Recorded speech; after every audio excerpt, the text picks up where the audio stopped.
Hey everybody, John Foss. I'm talking with Mike Rowe. We're talking about Dirty Jobs Road Trip. Mike, tell us about the show. Well, first of all, it's ROWED Trip. Road. See what I did there? Love that. The show is a combination of things. It's a reunion show, so the original crew and I get together. It's a true road trip. We filmed this just a few weeks ago. We all got tested, rented an RV, and drove down the coast. Checked into an Airbnb and spent about a week out in the world. Took a separate trip each day in our RV. Along the way, we give each other a hard time. We look back on the show. We look at our favorite clips, our favorite moments. We check in with our favorite dirty jobbers, and essentially just try and catch up at maybe the weirdest time in our country to have a fun conversation about essential work, which appears to be in the headlines again. So it's one of those shows, John, really where the headlines caught up to us, and we just really had to do it. Even though we stopped filming the show back in 2012, it's been airing really every week ever since. So the fans never knew it went away, but I just thought it would be a good time to go back and check in with some of the folks that really made it a success. Dirty Jobs put you on the map. How did it change your life? In every measurable way. You know, I was 42 when Discovery bought the show, and for 20 years before that, I was a host. I was okay. You know, I worked for a lot of different people. I was a chronic freelancer. Dirty Jobs was the first thing I did that really blew up, and ever since, it really turned me from a host into a guest. It made me realize that I was better being an avatar, you know, or a cipher, an apprentice, really. And so, as a TV identity, that was huge.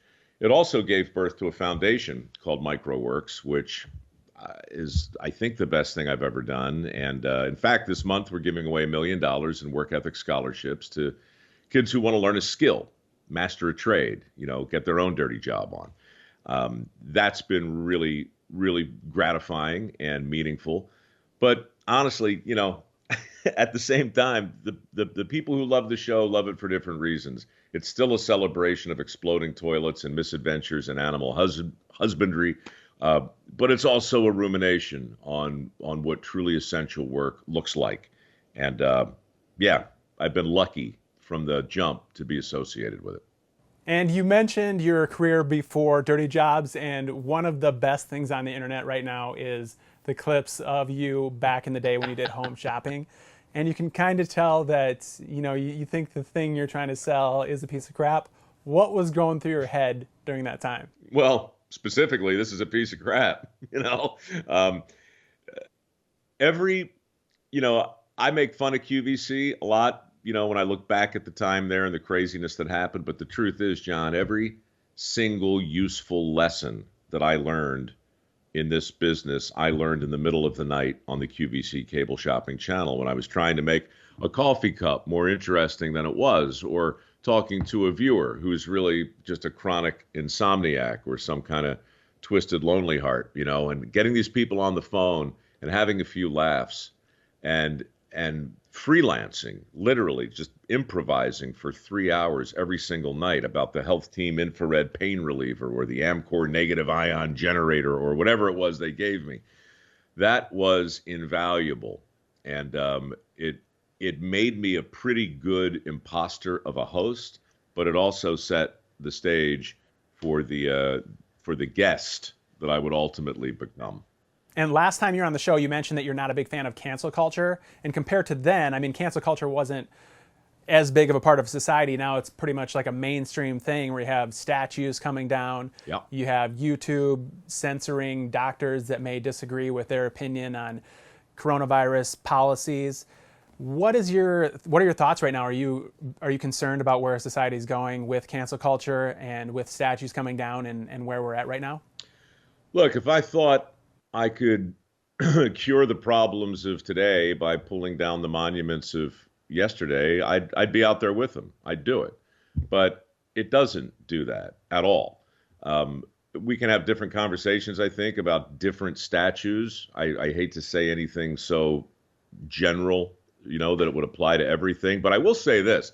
I was thinking the other day, 150 years ago, it's easy to look back through the lens of the present and conclude all kinds of things because every new generation considers themselves to be the most enlightened, the most awakened. Well, 150 years from now, there's going to be a new generation. And they're going to look back at us right now in 2020. And they're not going to look at slavery. Nobody in the country right now is pro-slavery. They're going to look at the things that divided us today. Capital punishment, the environment, eating meat, abortion, right? Big controversial issues. 150 years later, you can look back at this country and half of us are going to be on the wrong side of history. Now, I don't know what that means. I don't know how it's all going to play out. But I can see them pulling down statues of current presidents and future presidents if they were on the wrong side of the dairy debate or the wrong side of capital punishment or the wrong side of the environment or abortion. Pick your subject. We're going to be judged 150 years from now just as surely as we're judging our forefathers today. As a person who likes to say what's on their mind, you have an opinion about things and you're not afraid to talk about them, have a conversation, but maybe they're not always the most politically correct things to say. Do you worry about yourself getting canceled? Do you think because of the times that we live in that that's something that could happen to you? And is that a concern of yours? I hope not. Well, look, I run a foundation that is aggressively nonpartisan. And we try very, very hard to be as colorblind as we can. And I think I am, and I think my foundation is. But for that reason, I don't weigh in too far. I try and stay in my lane, right? And my lane typically is education and work. But these are extraordinary times, and the headlines are what they are. I have partners, I work for the Discovery Channel. I work for Facebook. I work mostly for the people who watch my shows, and I want to be respectful that everybody has an opinion, and it's easy to mouth off. So I try not to overreach. But look, I also think that everything worth doing has a potential consequence. And if you want to speak candidly and freely, yeah, you could be canceled, you could be chastised. There's always a price to pay for the freedom to do anything.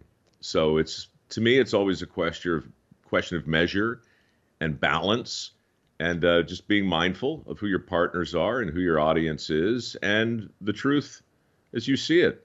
All of that needs to be considered, or should be, before you start mouthing off. Any predictions on the presidential election coming up here in November? I think it's going to happen in November.